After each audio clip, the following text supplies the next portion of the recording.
നെടുങ്കണ്ടം മേഖലയിലെ ഗ്യാസ് ഏജൻസികൾ ഗ്യാസ് പൂഴ്ത്തിവയ്പും കരിഞ്ചന്തയും നടത്തുന്നതായി ആരോപിച്ച കേരള മഹിളാ സംഘത്തിന്റെ നേതൃത്വത്തിൽ താലൂക്ക് സപ്ലൈ ഓഫീസിലേക്ക് മിന്നൽ സമരം നടത്തി.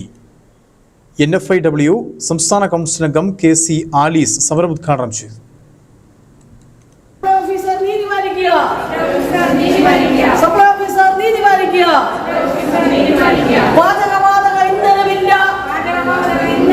നെടുങ്കണ്ടം മേഖലയിലെ ഗ്യാസ് ഏജൻസികൾ സിലിണ്ടറുകൾ കരിഞ്ചന്തയിൽ വിറ്റഴിക്കുന്നതായി ആരോപിച്ച് CPIയുടെ ബഹുജന സംഘടനയായ കേരള മഹിളാ സംഘത്തിന്റെ നേതൃത്വത്തിൽ ഉടുമ്പൻചോല താലൂക്ക് സപ്ലൈ ഓഫീസിലേക്ക് മിന്നൽ സമരം നടത്തി. ഗാർഹിക ഉപഭോക്താക്കൾ ഗ്യാസ് സിലിണ്ടർ ബുക്ക് ചെയ്ത ശേഷം പല ദിവസങ്ങൾക്ക് ശേഷമാണ് സിലിണ്ടർ ലഭിക്കുന്നത്.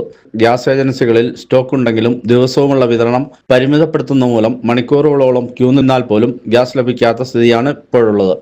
എന്നാൽ ഗ്യാസ് ഏജൻസികളുടെ നേതൃത്വത്തിൽ വ്യാപകമായി സിലിണ്ടറുകൾ ഇടനിലക്കാർക്ക് വിറ്റഴിക്കുന്നതായി ആക്ഷേപം ഉയരുന്നു. ഇവർ സിലിണ്ടറിന് 2000 മുതൽ 2500 രൂപ വരെയാണ് ഈടാക്കുന്നതെന്ന് മഹിളാ സംഘം ഭാരവാഹികൾ ആരോപിച്ചു. ഗ്യാസ് പൂഴ്ത്തിവയ്പും കരിഞ്ചന്തയും സംബന്ധിച്ച് താലൂക്ക് സപ്ലൈ ഓഫീസറെ അറിയിച്ചിട്ടും സംഭവത്തിൽ നടപടി എടുക്കാത്തതിനെ തുടർന്നാണ് കേരള മഹിളാ സംഘത്തിന്റെ നേതൃത്വത്തിൽ നെടുങ്കണ്ടം താലൂക്ക് സപ്ലൈ ഓഫീസിലേക്ക് മിന്നൽ സമരം നടത്തിയത്. സമരം കേരള മഹിളാ സംഘം NFIW സംസ്ഥാന കൗൺസിൽ അംഗം KC ആലീസ് ഉദ്ഘാടനം ചെയ്തു.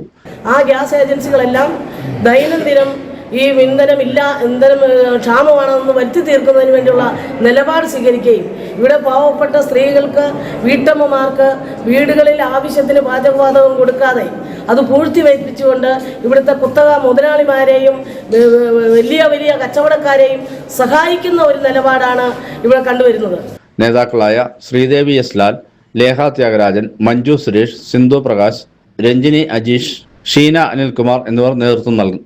തുടർന്ന് CPI നേതാക്കളായ സുരേഷ് പള്ളിയാടിയിൽ, അജീഷ് മുതുകുന്നേൽ, വിൻസെന്റ് തുടങ്ങിയവരുടെ നേതൃത്വത്തിൽ പരാതി എഴുതി രേഖാമൂലം ഉദ്യോഗസ്ഥരെ ഏൽപ്പിച്ചു.